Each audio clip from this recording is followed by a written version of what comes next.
예, 하나님의 일을 생각하라, 하나님의 일을 생각하라 라는 제목으로 하나님 말씀 전하겠습니다.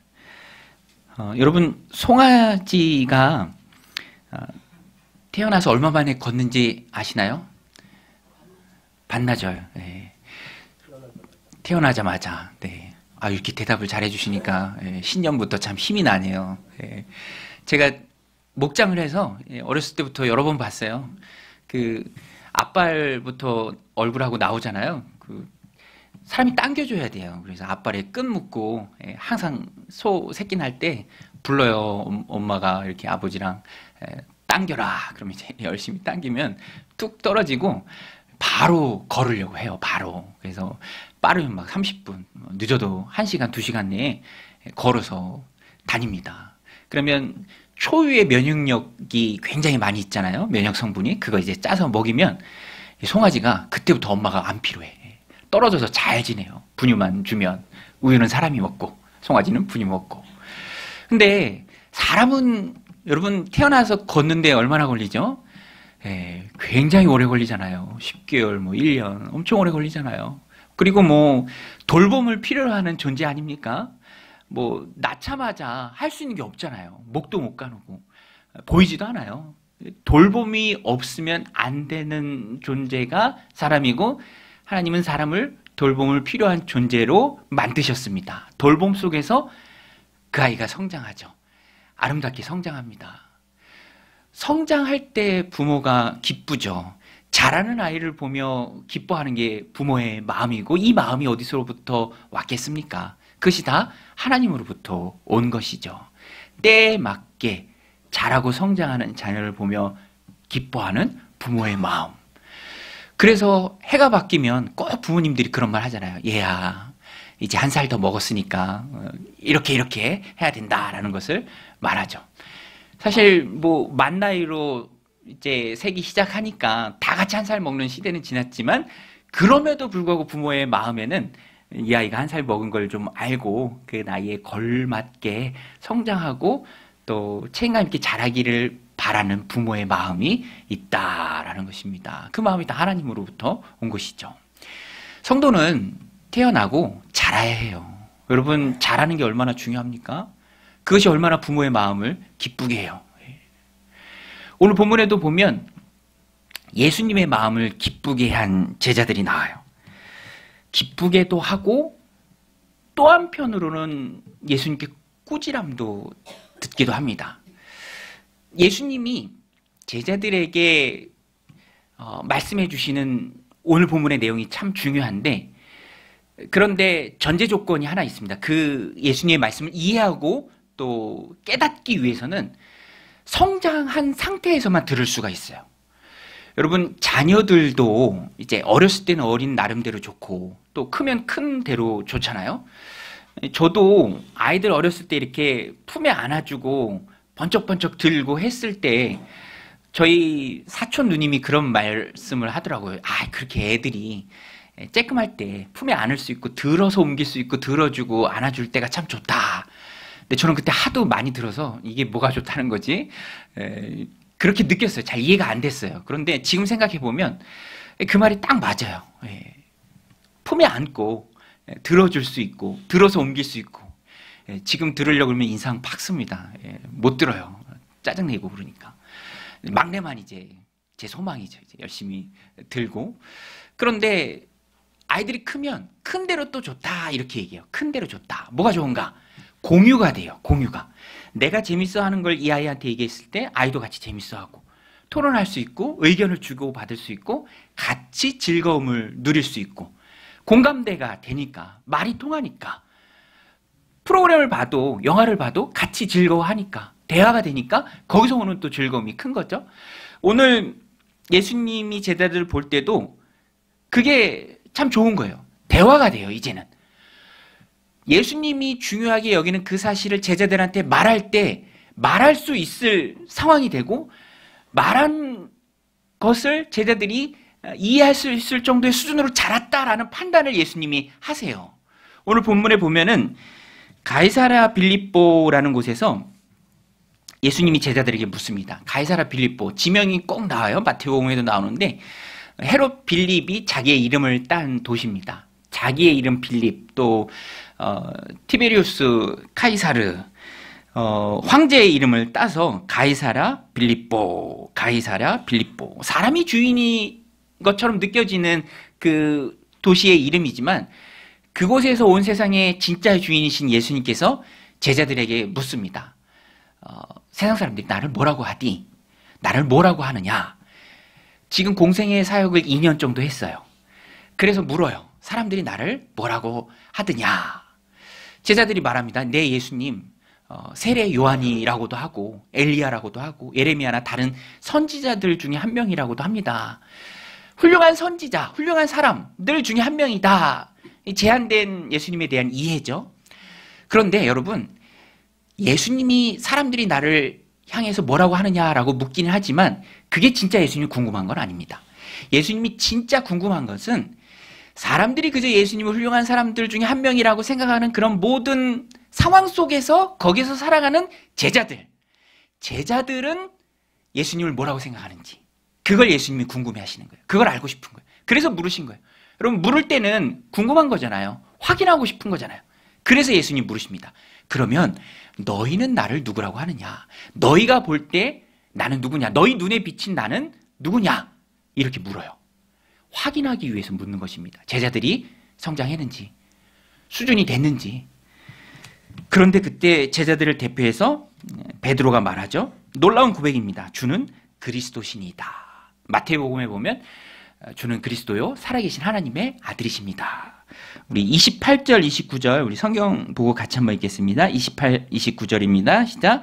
제자들이 여짜와 이르되 세례 요한이라 하고 더러는 엘리야, 더러는 선지자 중에 하나이다. 또 물으시되 너희는 나를 누구라 하느냐?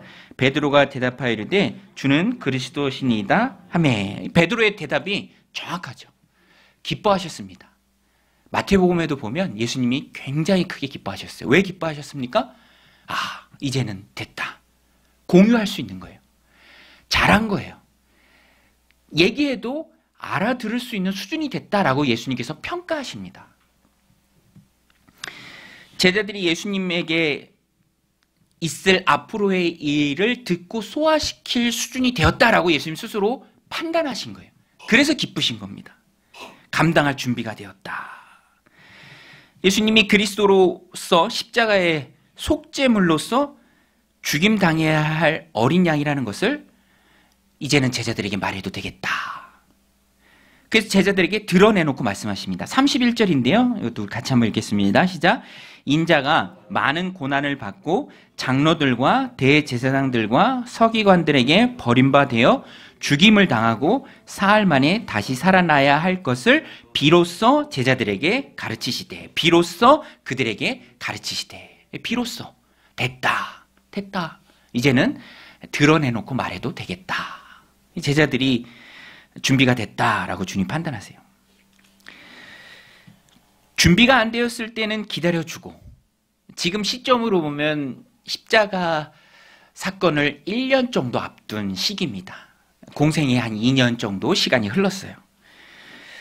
준비가 됐을 그때 비로소 말씀해 주시는 주님의 모습을 보면서 참 주님 안에 가장 중요한 것은, 공생의 사역을 이뤄가면서 주님이 가장 중요하게 여기신 것은 여러분 뭘까요? 주님이 가장 중요하게 여기신 것, 주님이 소중하게 다루신 것, 사람이에요. 사람.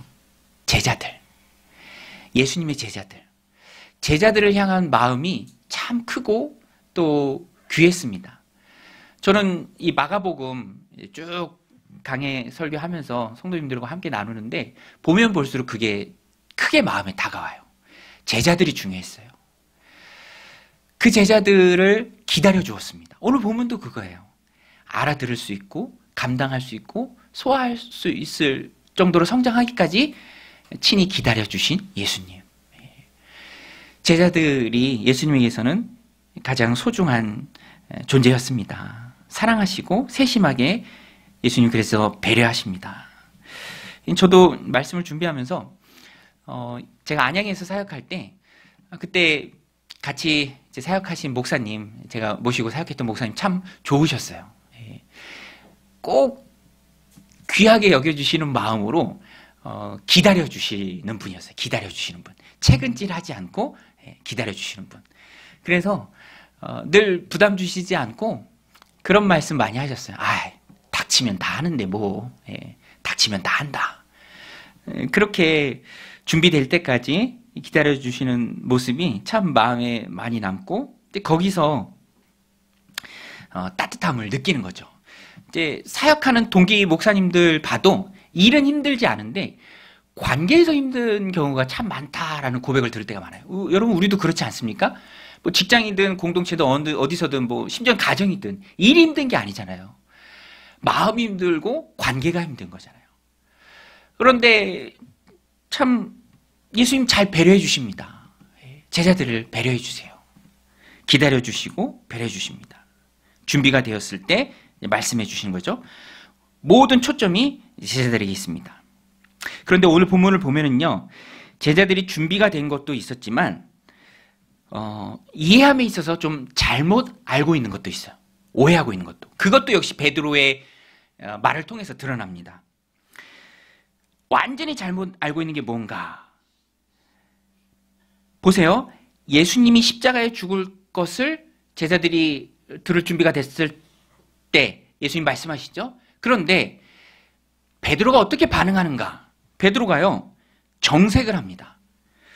그리고 본문에 보면 베드로가 예수님을 붙들고 항변했다라고 되어 있어요. 항변했다. 근데 이게 히브리 이제 헬라어로 원어로 굉장히 과격한 단어예요. 예수님 뒷부분에 사용하신 단어랑 똑같은 단어예요. 꾸짖다라는 표현이에요. 꾸짖다. 그런데 우리말 성경은 이제 상황을 고려해서 좀 완화시켜서 항변했다, 붙들고 항변했다라고 표현했습니다. 굉장히 과격한 단어죠. 그러니까 베드로의 반응이, 예수님께 대한 베드로의 반응이 굉장히 거칠었습니다. 거칠고 또 셌어요. 좀 느낌을 살펴서 표현한다면, 예수님? 예수님이 죽으신다고요? 예수님 그런 말도 안 되는 말씀이 어디 있습니까? 예수님 그런 말씀 마세요. 그런 소리 하지 마세요. 뭐 더 심하게 표현하면 그런 말씀 하시려면 거친 표현이죠. 굉장히 거친 표현입니다. 다 집어치우세요. 뭐 이 정도로 굉장히 거친 표현이에요. 그럼 베드로가 왜 이렇게 얘기했을까요? 왜냐하면 말씀드린 것처럼 그 마음이 그릇된 그리스도관으로 가득 찼기 때문에 그래요. 잘못된 메시아관.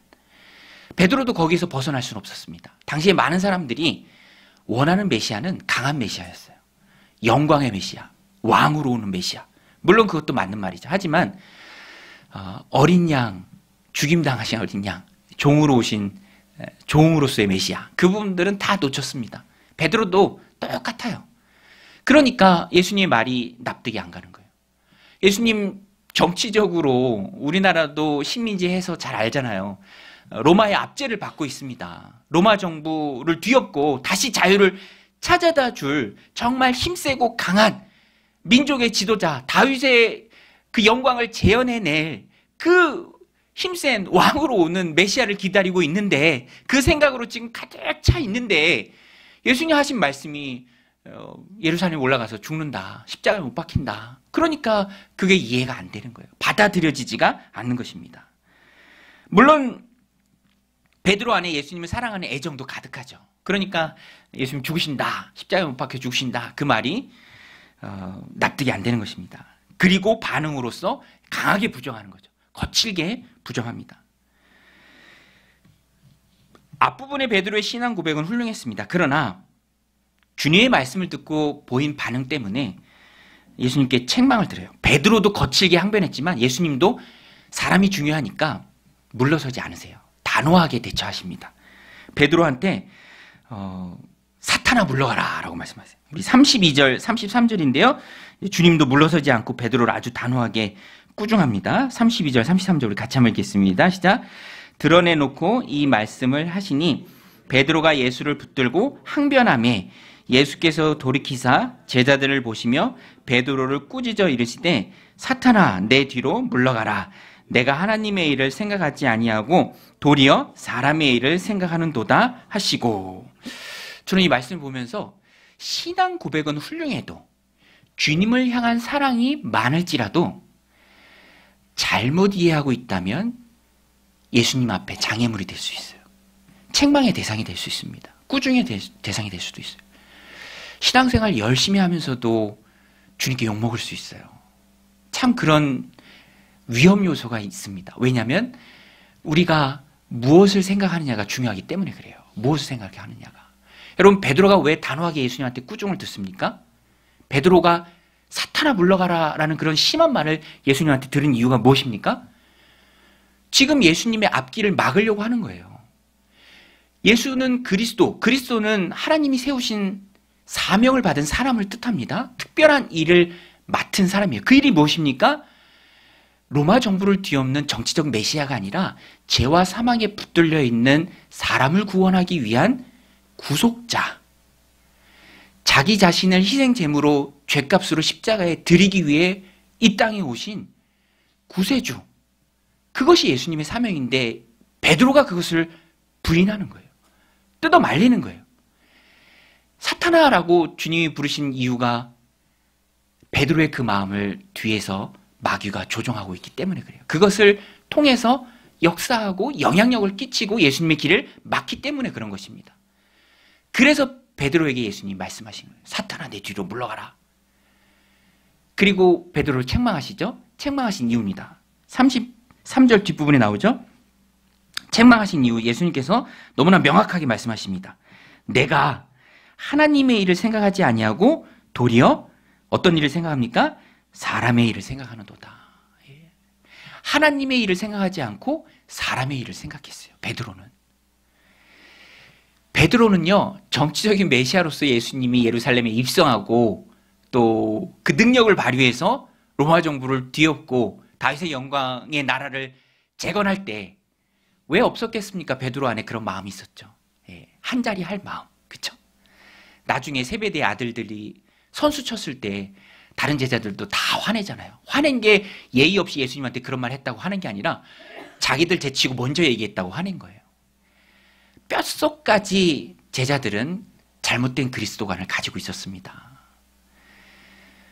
물론 사랑하는 마음도 많이 있었죠. 하지만 그것이 예수님의 앞길을 가로막는 거예요. 사탄아 내 뒤로 물러가라 라는 말을 들을 수밖에 없었습니다. 신앙 고백은 훌륭해도 생각이 잘못되었을 때 주님의 책망을 들을 수 있습니다. 신앙생활 열심히 해도 마음이 뒤틀리고 왜곡되어 있으면 책망의 대상이 되는 거예요. 하나님의 일을 생각하지 않았어요, 베드로는. 그리고 사람의 일을 생각했습니다.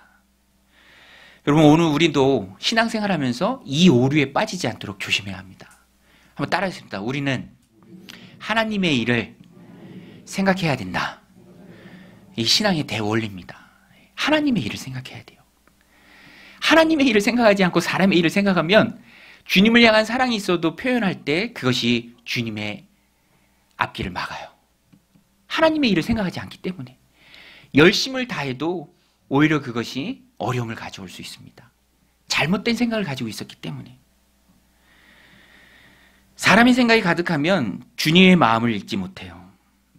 아직까지 베드로는 그 수준이에요. 그런데 이게 바뀌어요. 나중에 성령의 충만함을 받고는 사도행전으로 가면 완전히 뒤집어지죠. 하지만 아직까지는 사람의 일이 그 안에 가득합니다. 그래서 예수님의 책망을 들어요. 이런 베드로에게 예수님이 처방전을 주십니다. 이렇게 해라. 이렇게 해라. 오늘 우리에게도 주는 처방전이에요. 굉장히 귀한 처방전입니다. 우리가 이대로 할 때 회복이 돼요. 하나님의 기쁨이 됩니다. 그 처방전이 무엇입니까? 머릿속 사고체계를 완전히 뒤집어 주시는 주님의 처방전. 사람의 일은 사람의 뜻이고 사람이 원하는 바고 사람의 욕심을 의미해요. 그것을 바꾸는 것입니다. 그게 하나님의 처방전이죠. 우리 주님의 처방전입니다.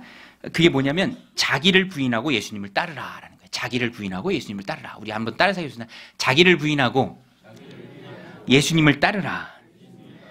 오늘 말씀 34절, 35절인데요. 우리 같이 한번 읽겠습니다. 시작. 무리와 제자들을 불러 이르시되 누구든지 나를 따라오려거든 자기를 부인하고 자기 십자가를 지고 나를 따를 것이니라.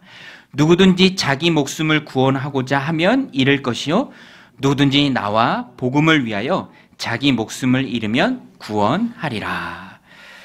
자기를 부인하고 예수님을 따른다는 게 뭡니까? 여러분, 자기를 부인하고 예수님을 따른다라는 게 뭔가요?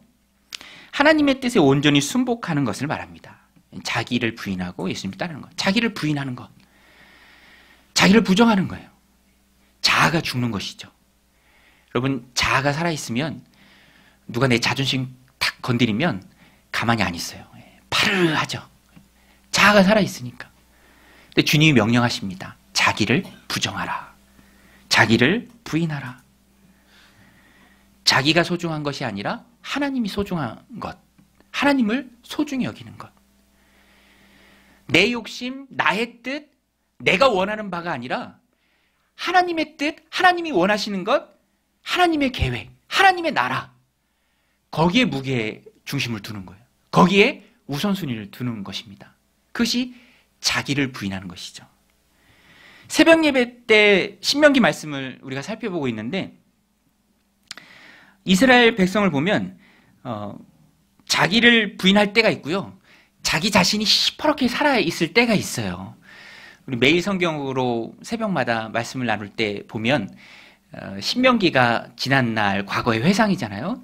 과거의 회상이 나옵니다. 특별히 중요한 장소가 가데스 바네아죠. 가데스 바네아에서 12명의 정탐꾼이 갑니다. 미리 보고 와요. 가나안 땅을. 그리고 보고를 하는데 10명이 뭐라고 보고합니까? 땅을 악평하죠. 야, 안 된다. 우리 거기 가면 큰일 난다. 죽는다.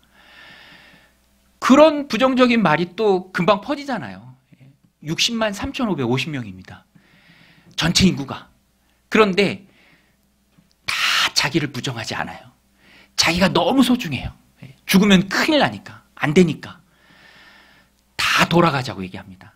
모세와 아론을 부정하고 지도자 새로 뽑아서 세워서 다시 애굽으로 가자. 여러분, 그게 할 말입니까? 아무리 속상해도 할 말이 있고 하지 말아야 될 말이 있잖아요. 하나님 앞에서.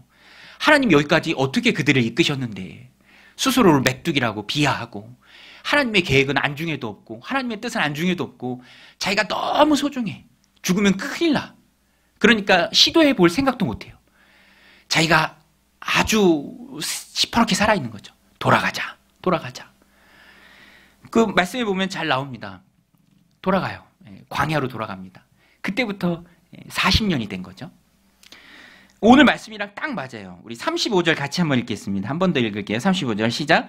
누구든지 자기 목숨을 구원하고자 하면 잃을 것이요 누구든지 나와 복음을 위하여 자기 목숨을 잃으면 구원하리라. 똑같잖아요. 여러분, 광야 40년이 왜 40년인 줄 아세요?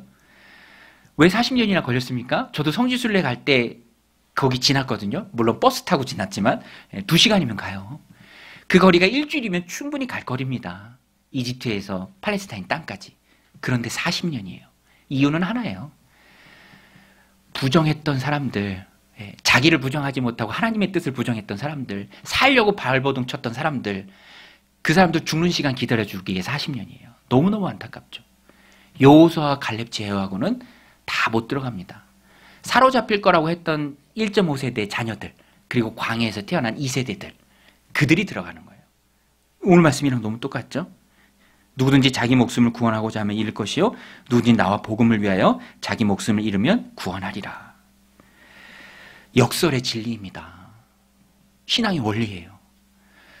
여러분, 우리는 우리 스스로를 부정해야 합니다. 내 뜻, 내 원하는 것, 내 계획이 중요한 것이 아니라 하나님의 뜻, 하나님이 원하시는 것, 하나님의 계획이 중요합니다. 그래야 우리가 살아요. 출애굽 2세대들은 자기를 부인하며 따라갑니다. 초반에 그런 말씀들이 참 많이 나와요. 우리 새벽에 신명기 말씀 나눌 때 가라, 내가 너희들과 함께 하겠다. 그런 말씀 믿고 가는 거예요. 전쟁에 나가 승리합니다. 그리고 이건 하지 마라. 거기에 대해서는 욕심을 안 내요. 포기하죠. 여러분, 자기가 살아있으면 삶이 피곤해요. 자기 것이 아님에도 욕심을 내고 따라가다 보니까 거기서 오는 긴장감과 스트레스, 힘든 모습이 참 많아요. 인생이 왜 힘듭니까? 자기 것이 아닌데 욕심을 내고 따라가고 또 얻으려다 보니까 힘든 거죠. 그러나 자기를 부정하면 힘들지 않습니다. 우리 고백하는 찬양 있잖아요. 주님 말씀하시면 내가 나아가리다. 주님 뜻이 아니면 내가 멈춰서리다. 나의 가고 서는 것이 다 주님 뜻에 있습니다. 주님 날 받아주옵소서. 자기가 변화되어 철저한 주님의 도구가 되는 것, 그것이 바로 자기를 부인하는 것입니다. 그리고 하나님은 그 인생을 축복하고 책임져 주십니다. 그래서 오늘 본문에 보면 자기를 부인하라, 그리고 똑같은 동일선상에서 나오는 말씀이 하나 더 있어요. 그게 뭐냐면 자기 십자가를 지고 가라. 십자가를 지고 가라. 누구든지 나를 따르려면 자기 십자가를 지고 나를 따라야 한다.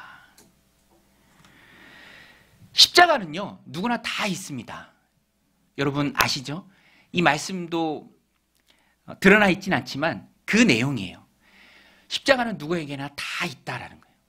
주님의 십자가만 있는 것이 아니라 내가 지고 주님을 따라가야 할 나의 십자가가 있습니다. 여러분, 여러분의 십자가는 뭔가요? 여러분의 십자가는 무엇입니까? 믿음과 신앙 때문에 내가 감당해야 될 것, 그게 바로 십자가예요. 다양하죠? 어떤 경우에는 가족이 십자가일 경우도 있어요.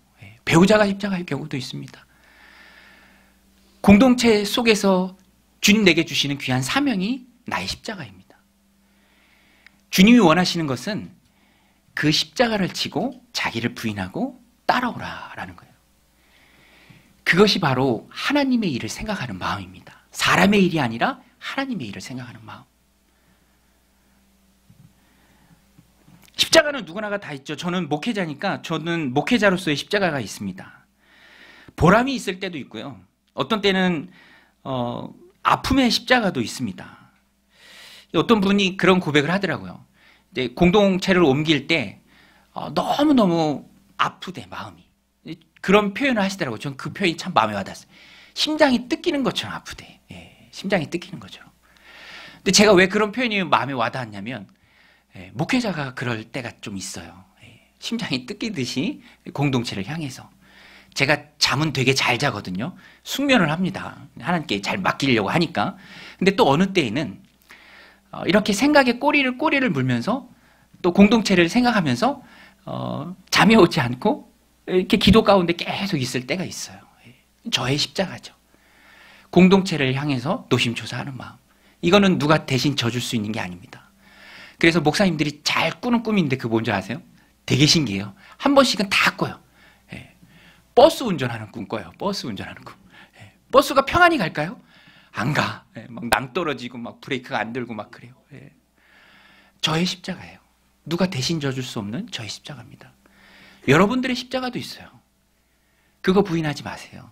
여러분들의 십자가 지고 주님을 따라가야 합니다. 주님 말씀하시죠? 누구든지 나를 따라오려거든. 따라오는 건 자유입니다. 누구나 따를 수 있어요. 그런데 바르게 따르기 위해서는 자기를 부인하고 자기의 십자가를 지고 따라가야 합니다. 그렇지 않으면 하나님의 일이 아니라 사람의 일만 생각하고 사랑을 표현해도 그것이 주님의 길을 막고 주님의 발목을 잡는 마귀에게 영향을 받고 주님의 길을 방해하는 삶을 살아갈 수밖에 없다라는 거예요. 주님이 주신 처방전입니다. 자기를 부인하고 십자가를 지고 따르라. 고린도후서 11장 28절을 보면 바울이 그런 고백을 합니다. 이 외의 일은 고사하고 아직도 날마다 내 속에 눌리는 일이 있으니 모든 교회를 위하여 염려하는 것이라. 누가 약하면 내가 약하지 아니하며 누가 실족하게 되면 내가 애타지 아니하더냐. 이 바울의 십자가죠. 저도 이 마음을 충분히 우리 모두가 다 이해합니다. 자기 십자가니까. 그렇죠? 우리 교회가 세워진 지 딱 3년 됐어요. 딱 3년 됐는데 그 영상은 다 있습니다. 우리 교회 첫 예배 영상도 유튜브에 보면 있어요. 그거 보면 깜짝 놀라실 거예요. 제가 되게 젊게 나오거든요. 3년 지나고 제가 폭삭 늙었습니다. 제가 원래부터 이렇지 않았어요. 머리 빠져서 머리 나는 약도 먹고, 머리 다 흰머리고, 그죠? 혈압 올라서 혈압약도 먹고, 제가 서서히 죽어가고 있습니다. 근데 여러분, 그거 아시죠? 우리는 누구나 다 서서히 죽어가고 있습니다. 서서히 죽어가고 있어요. 그렇지만, 누구를 위해서, 무엇을 위해서 내 인생을 드리냐? 사람의 일이 아니라 하나님의 일을 위해서 드린다면 그것은 가치 있는 일이에요. 여러분, 가치는 현재로서 평가되지 않습니다. 하나님 앞에 섰을 때 평가되는 거예요. 하나님 앞에서 하나님이 평가해 주시는 거예요. 여러분, 열심히 일하는 사람 많아요. 우리 상가에도 보면은요, 일찍부터 일하는 사람이 얼마나 많은데요. 새벽 예배 마치고 나면 막 일하시는 분들이 있어요. 세상에 열심히 일하고 또 많은 부를 가진 사람들이 얼마나 많습니까? 그렇지만 그 인생에 주님이 없다면, 이 세상이 전부인 줄만 안다면 그 수고는 그 수고 자체로 안타까운 것일 수밖에 없어요. 그러나 우리는 사람의 일이 아니라 하나님의 일을 생각합니다. 나를 부인합니다. 하나님을 우선순위에 둡니다. 내 십자가를 지고 주님을 따릅니다. 그 인생이 축복이죠. 더할 나위 없는 축복입니다. 세상의 삶으로 영생을 사는, 하나님 기뻐하시는, 그것을 주님이 말씀하세요. 그래서 38절에 보면 내가 너희를 부끄러워하지 않겠다. 주님이 약속해 주십니다. 38절 같이 한번 읽겠습니다. 시작. 누구든지 이 음란하고 죄 많은 세대에서 나와 내 말을 부끄러워하면 인자도 아버지의 영광으로 거룩한 천사들과 함께 올 때에 그 사람을 부끄러워하리라. 부끄러워하지 않으면 주님도 부끄러워하지 않습니다. 여러분, 우리는 주님을 부끄러워하지 않습니다. 할렐루야. 주님도 우리를 부끄러워하지 않을 줄로 믿습니다. 그 삶을 지금에 살아내는 거예요. 그리고 그것은, 그 가치는 하나님 앞에 섰을 때 주님이 주시는 상으로 평가받습니다. 가치는 현재가 아니라 미래에 있습니다.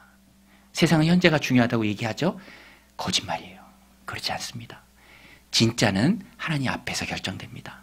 오늘 이 말씀 마음에 새기고 나를 부인하고 나의 십자가를 지고 주님을 따라가시기를 주님의 이름으로 축원드립니다. 사람의 일이 아니라 하나님의 일을 행하는 저와 여러분들이 다 되시기를 주님의 이름으로 간절히 축원드립니다.